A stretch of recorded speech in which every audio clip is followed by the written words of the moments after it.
All right. Jermell Charlo and Tony Harrison fight rematch is set for late December. I do believe it's the same weekend. It might be the same weekend. It's the last weekend in December for Jermell Charlo and Tony Harris rematch. I think that's the same time, right around the same time that Gervonta Davis is fighting Yuriorkis Gamboa in Atlanta. So man, we have some really good fights in December. Obviously, Anthony Joshua's going to be fighting in December. Jermell Charlo, man, it is really, really looking up for the month of December in boxing. But in this video, we're going to talk specifically about Jermell Charlo and Tony Harrison in this one.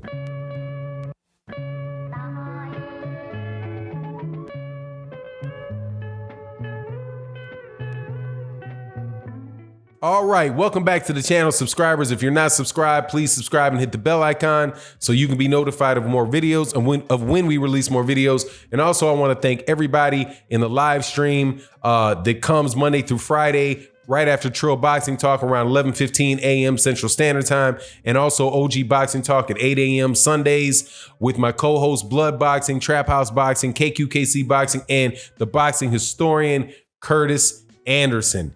Also, much love and appreciation to the Patreon channel, to the Patreons. We got another video coming up about youth athletes up today, so check that out on the Patreon. Now, I've been looking for this for a while, man. Jermell Charlo, Tony Harris rematch for the WBC 154-pound championship. Man, it was a shocker. It was a shocker to me when Tony Harrison beat Jermell Charlo for that belt.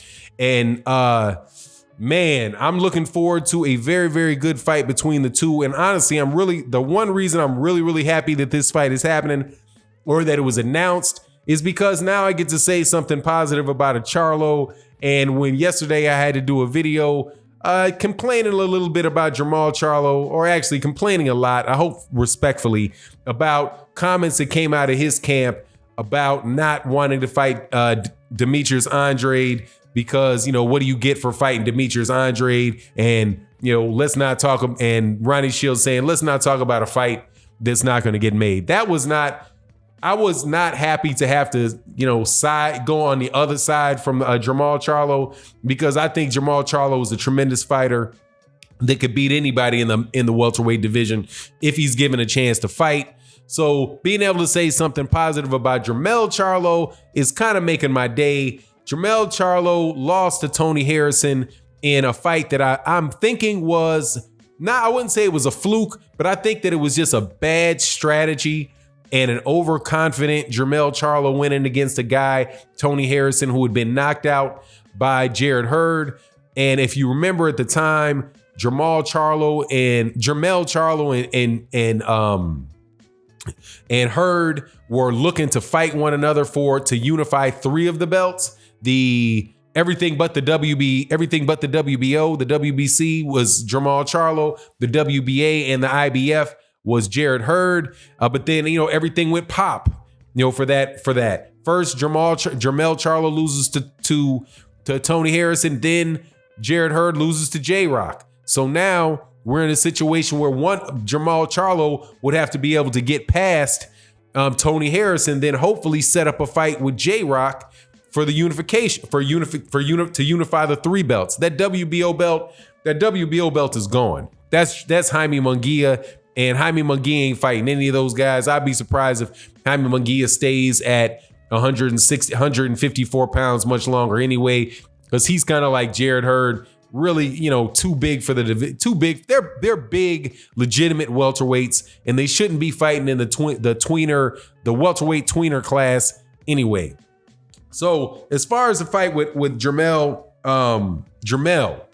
Charlo, I think Jermell Charlo is going to win. I think Jermell Charlo is going to win this fight.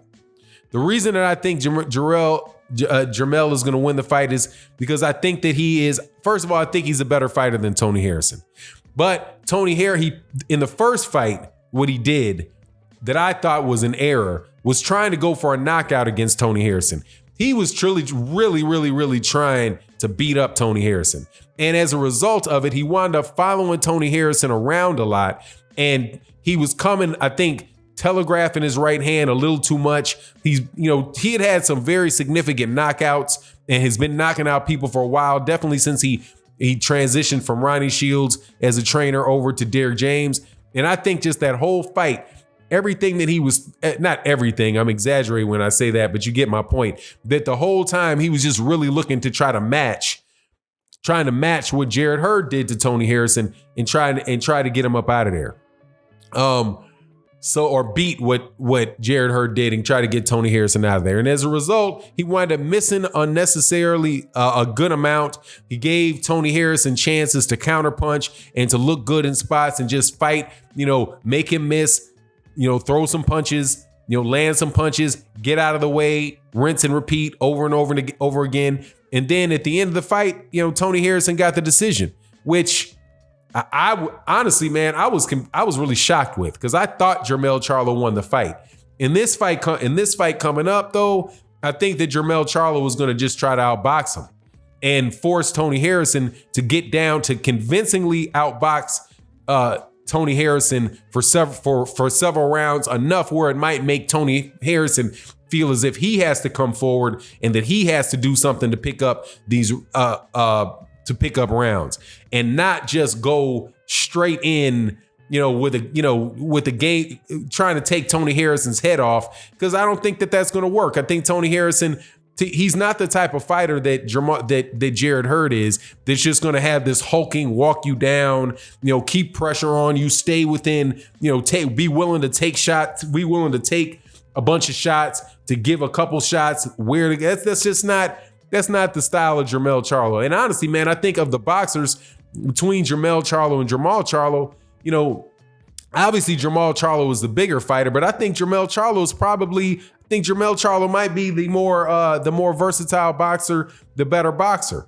So, I mean, it's just going to have to, for Jermell to win this fight, Jermell is just going to have to take the approach, in my opinion, he's going to have to take the approach that he's just going to get the win. He's just going to walk out with his belt and not try to walk out with his ego, right? Like, not to be upset that you just won a fight on a decision, right? Look at the fight between that took place right after the Jermell Charlo versus Tony Harrison fight. That was his brother Jermall Charlo versus Matt Korobov. Both those guys had a very difficult night. Both those guys had difficult fights that night, right? Those are both tough matchups. Tony Harrison is no slouch, right?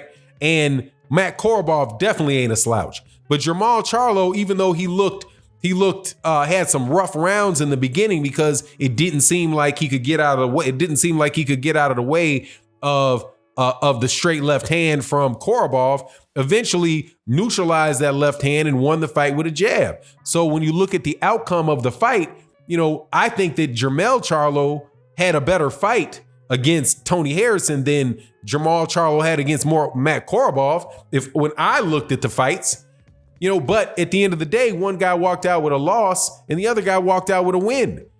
Sometimes I think you want to look spectacular, you want to do those type of things, but hey, man, sometimes you just got to walk out with the win, because if you look spectacular and you lose, you might not get another shot at it. It's fortunate for Jermell Charlo that he's with the PBC and he has the same promoter, not the same promoter, but the same advisor, and is underneath the same umbrella as Tony Harrison. I suspect he also had a rematch clause for that. So it's fortunate that he's getting in here and getting this, getting another shot at this. But hey man, it could be a situation where he gets in with somebody where they're not going to give him another shot at it if they take his belt. You look at a whole bunch of those fighters fighting guys over on Top Rank that, when a guy wins a belt, man, they ain't getting any rematches. Shoot, even Keith Thurman over on PBC fought Manny Pacquiao. He didn't get a rematch. But shoot, if he would have been able to just jab and win and get he would have got a second fight with Pacquiao. So, I mean, long story short, look, I think Jermell Charlo has what's necessary to win this fight. I think he just needs to be smarter. Now, what happens after that? Jermell Charlo and J-Rock is a fight. The winner of this, because Tony Harrison might pull this off, because it might just be a situation where, hey, look, man, I think Jermell Charlo is a better fighter than Tony Harrison. But hey, sometimes styles just match up that way. You know, you have Vernon Forrest versus Shane Mosley. I thought that Shane Mosley was the better fighter throughout his career than Vernon Forrest was. But when the two of those matched up, hey man, it's gonna be Vernon Forrest every time. The Cobra is gonna get him every time. You know what I mean? Where he might have had problems with somebody like, I think, who did he have problems with? Was it Mayorga that beat Forrest, or was it the other crazy dude? I think it might have been Mayorga that got Forrest. But hey, man, with Shane Mosley, if Shane Mosley fought Mayorga at that time, he would have beat him. So it's just how boxing goes. Let me know what you think in the comment section. With that, I'm out. Peace.